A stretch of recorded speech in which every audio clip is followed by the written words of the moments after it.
नमस्कार दोस्तों, target with PS Parihar channel में आपका स्वागत है। सुबह की इस वीडियो में ऐसी सूचनाएं होती हैं जो विभिन्न समाचार पत्रों पर छाई हुई होती हैं और विद्यार्थियों के लिए आवश्यक होती हैं। तो आइए शुरू करते हैं और देख लेते हैं कि आज के समाचार पत्रों में ऐसी कौन कौन सी सूचनाएं हैं। तो वीडियो को जल्दी से लाइक कर दें, शेयर कर दें और जिन छात्रों ने चैनल को अभी भी सब्सक्राइब ना किया हो जल्दी से सब्सक्राइब कर लें ताकि आप लोगों को भी इसी तरीके के ऑथेंटिक अपडेट्स सबसे पहले मिलती रहे। आगे बढ़ने से पहले एक और सूचना है उन विद्यार्थियों के लिए जो सीटीटी की तैयारी कर रहे हैं। चूंकि सीटीटी का जो सिलेबस है, जो पाठ्यक्रम, वो सब कुछ बदल गया है।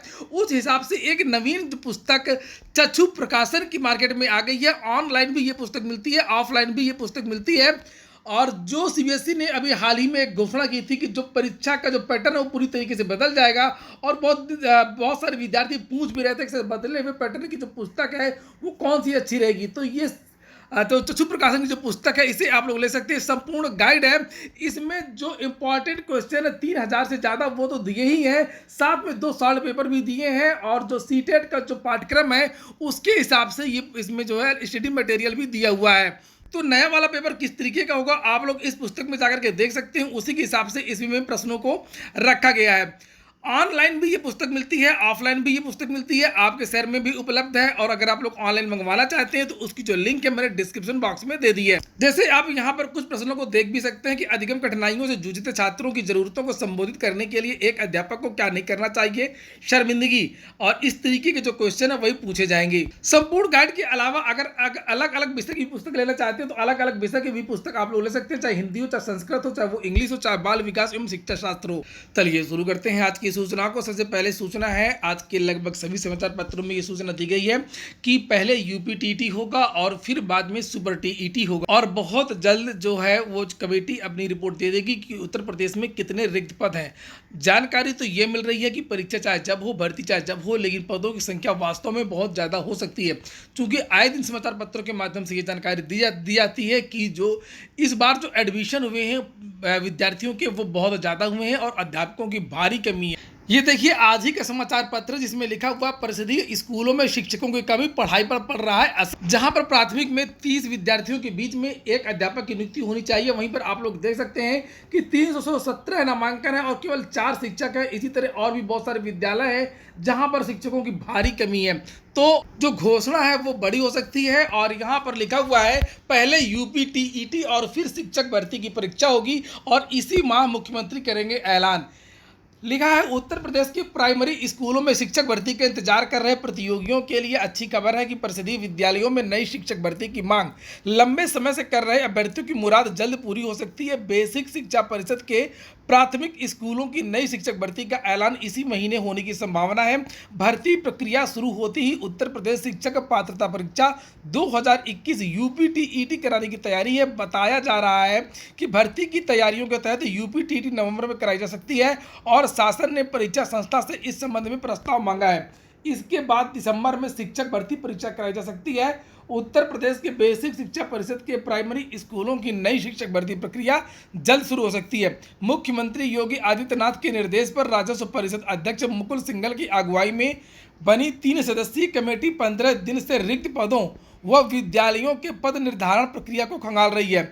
नई भर्ती पदों के हिसाब से सबसे बड़ी हो सकती है और स्कूलों में शिक्षकों के करीब 70,000 से अधिक पद खाली हैं। कमेटी की रिपोर्ट सौंपने के बाद ऐलान किए जाने की तैयारी है। बता दें कि यूपी के बेसिक शिक्षा विभाग में 69,000 शिक्षक भर्ती के दौरान शीर्ष कोर्ट में हलफनामा दिया गया था कि विभाग में 51,112 शिक्षकों के पद रिक्त हैं और पिछले वर्षों में हुई शिक्षक भर्ती के खाली पदों को नई शिक्षक भर्ती में जोड़ा जा सकता है। और 68,500 भर्ती अब तक पूरी नहीं हो सकी है, इसलिए रिक्त पदों को लेकर के माथापच्ची चल रही है।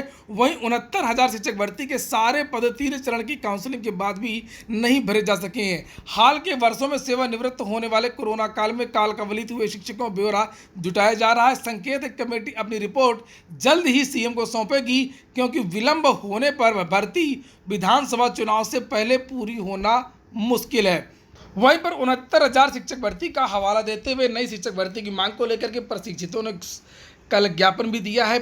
सचिव बेसिक शिक्षा परिषद के जो है उनको ज्ञापन दिया है और इन विद्यार्थियों ने मांग की है कि जल्द से जल्द नई प्राथमिक शिक्षक भर्ती की घोषणा सरकार करे। ये पत्र जिसे आप लोग दे सकते हैं कि सचिव बेसिक शिक्षा परिषद प्रयागराज को दिया छात्रों ने। नीचे इन्होंने लिखा है कि ज्ञात है कुछ दिन पहले माननीय मुख्यमंत्री ने ये सब बातें कही थी और इन्होंने जो नई शिक्षक भर्ती की बात कही है, लिखा है कि शिक्षक छात्र का जो आकलन किया जाए 15 सितंबर 2021 तक कर लिया जाए और इस बेसिक में हर वर्ष की तुलना में सर्वाधिक नौनिहालों का प्रवेश हुआ है। अतः प्रार्थना है कि उक्त बिंदुओं को संज्ञान में लेने की कृपा करें। और 20 सितंबर 2021 बेरोजगार टेट पास इन विद्यार्थियों के यहाँ पर नाम लिखे हैं और ये तस्वीरें हैं उस कार्यालय की जहाँ पर इन विद्यार्थियों ने ये ज्ञापन दिया है। तो ये देख सकते हैं प्रताप सिंह बघेल सचिव हैं, इनको इन विद्यार्थियों ने ज्ञापन दिया है। अगली सूचना थोड़ा सा हट करके है, लेकिन ये है तो विद्यार्थियों से ही संबंधित, चूंकि विद्यार्थियों को बरगलाने के लिए सभी सरकारें कोशिशें करती हैं। अभी हाल ही में आम आदमी पार्टी ने घोषणा किया है कि उत्तराखंड में अगर उनकी सरकार आएगी तो 5,000 रुपये भत्ता देगी प्रतिमाह बेरोजगारों को और बहुत सारी नौकरियां देगी। तो उसकी पोल खोली है कांग्रेस पार्टी की सरकार ने और ये कहा है कांग्रेस ने कि अगर बेरोजगारी भत्ता देना ही है तो जहां पर पहले उनकी सरकार है दिल्ली में, वहां पर 7,000 रुपए प्रतिमाह भत्ता दे सरकार। अभी रोजगार को लेकर के दिल्ली में बहुत बड़ा आंदोलन किया था वहां के विद्यार्थियों ने।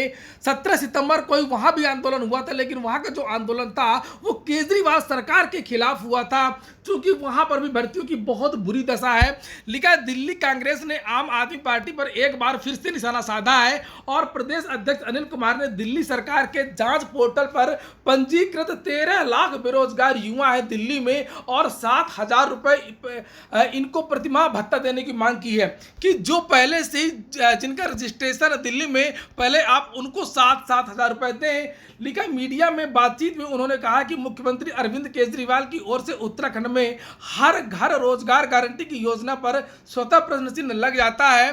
दिल्ली में 8 लाख युवाओं को रोजगार देने का वादा किया गया था और एक आरटीआई के मुताबिक दिल्ली में 7 वर्षों के शासन में केवल 440 नौकरियां रोजगार विभाग की तरफ से मिली है। झूठे वादा करने का आरोप लगाते हुए प्रदेश अध्यक्ष ने कहा है कि केजरीवाल ने पलायन रोकने के लिए रोजगार व पलायन मंत्रालय के उत्तराखंड में गठन की बातचीत कर रहे हैं। तो इसलिए विद्यार्थियों को इस तरीके से भी सचेत रहना है कि कहीं शेर से आप लोग भाग रहे हो और मगरमच्छ के मुंह में न फंस जाएं। अगली सूचना है आज के समाचार पत्रों में, वो है टीजीटी पीजीटी इत्यादि भर्तियों को लेकर के।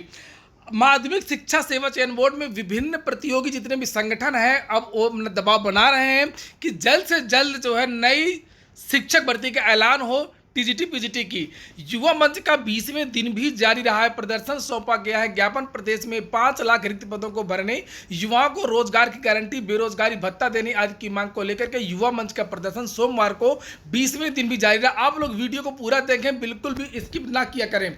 लिखा साथ ही टीजीटी पीजीटी विज्ञापन में कंप्यूटर शिक्षकों के पदों को जोड़ने की मांग को लेकर के सीएम को संबोधित ज्ञापन भी दिया है। युवा मंच के अध्यक्ष अनिल सिंह ने कहा है कि रोजगार आंदोलन को मजबूती प्रदान करने के लिए 22 सितंबर को चयन बोर्ड में प्रदर्शन होगा और इसके लिए डेलीगेशियों में छात्रों से संपर्क किया जा रहा है। प्रदर्शन में संयोजक राजेश सचान, पूर्वांचल प्रभारी, बहुत सारे विद्यार्थियों के यहाँ पर नाम मिली है। वहीं पर आज के समाचार पत्रों में एक और बात लिखी हुई है, वो है प्रतियोगी मोर्चा की। लिखा है प्रयागराज प्रतियोगी मोर्चा के सदस्यों ने टीजीटी पीजीटी के 27,000 पदों पर भर्ती के लिए विज्ञापन जारी करने की मांग की है और यह भी कहा है कि विज्ञापन में शर्त लगाई जाए कि समान वेतनमान पर कार्य करने वाले अभ्यर्थी इन रिक्तियों पर आवेदन ना कर सकें। अब जो अगली भर्ती आएगी टीजीटी और पीजीटी की, उसमें यह ध्यान दिया जाए कि 4600 ग्रेड पे और 4800 ग्रेड पे कि अगर किसी अन्य भर्ती में कोई विद्यार्थी नौकरी कर रहा है तो वो उसी सेम ग्रेड पे में नौकरी ना कर पाए, वो आवेदन ना कर पाए। चूंकि इससे नुकसान होता है, एक तो विभाग में रिक्ति खाली चली जाती है और इधर इन विद्यार्थियों का भी नुकसान होता है। बार बार जो पदों को ये विद्यार्थी खराब करते हैं। नीचे लिखा है कि यदि वह आवेदन करेंगे और चयनित होने पर पूर्व में जिस पद पर नियुक्ति है उसे छोड़ेंगे तो एक पद रिक्त हो जाएगा। ऐसी स्थिति में यह सुनिश्चित हो कि अनावश्यक रूप से पद रिक्त न होने पाए। अभ्यर्थियों का कहना है कि विज्ञापन वर्ष 2021 के परीक्षा परिणाम जल्द से जल्द जारी किए जाएं। इस भर्ती में जो लोग पहले ही टीजीटी पीजीटी में चयनित हैं उनसे विभाग की एनओसी मांगा जाए। अगर एनओसी नहीं देते हैं तो उनको शामिल ना किया जाए और उनके पदों को जो है वेटिंग लिस्ट से भर दिया जाए। नीचे यहाँ पर लिखा हुआ है कि इस प्रकरण को लेकर के वह माध्यमिक शिक्षा सेवा चयन बोर्ड के अध्यक्ष को ज्ञापन भी दे चुके हैं। अगली सूचना है अमर उजाला की। कुछ सूचनाएं निकली हुई हैं, कुछ भर्तियां निकली हुई हैं, जैसे यूपी पीसीएल से बहुत सारी भर्तियां निकली हैं। 240 पदों पर असिस्टेंट अकाउंटेंट इत्यादि की सहायक लेखाकार के 240 पदों पर भर्ती हो रही है। 21 से 40 की आयु है। 826 रुपए का फॉर्म है। यहाँ पर नीचे जो वेबसाइट देख लीजिए, ये uppcl.org.in, इस वेबसाइट पर जाकर के आप लोग आवेदन कर सकते हैं। लास्ट डेट है 8 से 28 अक्टूबर 2021। कॉमर्स में स्नातक होना चाहिए, बीकॉम और अन्य पात्रताएं भी होनी चाहिए। सीबीटी ऑनलाइन परीक्षा होगी दिसंबर 2021 के प्रथम सप्ताह में। और इसके बाद में जो अगली सूचना है वो हाईकोर्ट से भर्ती आ चुकी है। इसके बारे में मैंने कल भी बताया था आप लोगों को। उसके बारे में भी सूचना है कि एडिशनल प्राइवेट सेक्रेटरी, अतिरिक्त निजी सचिव हिंदी और अंग्रेजी के लिए पदों की संख्या 68 है। आयु सीमा 21 से 35 वर्ष है और 1 जुलाई 2021 से गणना की जाएगी। ये वेबसाइट है, इस वेबसाइट पर जाकर के आप लोगों को पूरी डिटेल मिल जाएगी। लास्ट डेट याद रखिएगा 5 अक्टूबर। इलाहाबाद हाईकोर्ट से बहुत जल्दी ग्रुप डी और ग्रुप सी की भर्ती भी आने वाली है, क्योंकि जितनी भर्तियां हैं हाईकोर्ट की जो है वो शुरू हो चुकी हैं, चाहे वो आरओ की हो, कंप्यूटर असिस्टेंट की हो, एपीएस की हो, और एचजीएस की भर्ती पहले ही आ चुकी है। और इसके बाद में एक अगली जो सूचना है, कृषि विकास अधिकारी के बम्पर पदों में भर्ती निकली है, लेकिन ये भर्ती निकली है हरियाणा से। 500 पदों के लिए भर्ती है। नीचे लिखा है कि agriculture development officer administrative cadre, आयु सीमा लिखा 35 वर्ष अधिकतम है और आवेदन शुल्क 1000 रुपये है। पात्रताएं जो मांगी गई हैं वो कृषि में बीएससी ऑनर्स 10वीं तक संस्कृत या हिंदी होनी चाहिए, अथवा 10+2 बीए एमए हिंदी भी होना चाहिए एक विषय में। आवेदन की जो लास्ट डेट है वो 6 अक्टूबर 2021 है। आवेदन ऑनलाइन ही होगा। वेबसाइट देख लीजिए hpsc.gov.in, इस वेबसाइट पर जाकर के आप लोग ऑनलाइन आवेदन कर सकते हैं। टेक्नीशियन व स्टाफ नर्स की भी भर्ती आ चुकी है। Sanjay Gandhi post graduation institute of medical sciences Lucknow SGPGI से निकली है। 6 पद हैं और यहाँ पर पूरी जानकारी लिखी हुई है। 27 सितंबर लास्ट डेट है और ये वेबसाइट है, इस वेबसाइट पर जाकर के आप लोग आवेदन कर सकते हैं। उत्तर प्रदेश राजर्षि टंडन ओपन यूनिवर्सिटी में अगर किसी कोर्स के लिए आपको एडमिशन लेना है तो प्रवेश की जो तिथि है वो बढ़ा दी गई है। लिखा 10 तक बड़ी तिथि। उत्तर प्रदेश राजर्षि टंडन मुक्त विश्वविद्यालय में 21-22 सत्र के लिए बहुत सारे डिप्लोमा कोर्सों की जो लास्ट डेट है वो 10 अक्टूबर कर दी गई है। 10 अक्टूबर के पहले आप लोग आवेदन कर लें। इलाहाबाद विश्वविद्यालय में 28,000 ऑनलाइन जो आवेदन है वो आ चुके हैं। बीएड में प्रवेश के लिए आज से चुने कॉलेज। लिखा काउंसलिंग के लिए 23 तक होगा रजिस्ट्रेशन। 25 सितंबर को किया जाएगा सीटों का आवंटन। प्रवेश के लिए कॉलेजों में काउंसलिंग फिर से शुरू कर दी गई। चॉइस फिलिंग की जो कार्रवाई है वो मंगलवार से लेकर के यहाँ पर लिखा है कि 24 सितंबर तक की जा सकेगी। 25 सितंबर को सीटों का आवंटन कर दिया जाएगा। 26 से लेकर के 29 सितंबर तक सीट कंफर्मेशन के साथ में फीस भी जमा करनी होगी। तो ठीक है, ये हो गया आज का वीडियो। अगर आपको अच्छा लगा हो तो लाइक कर दें और जिन छात्रों ने चैनल को सब्सक्राइब न किया हो सब्सक्राइब कर लें। पूरा वीडियो सुनने के लिए बहुत बहुत धन्यवाद।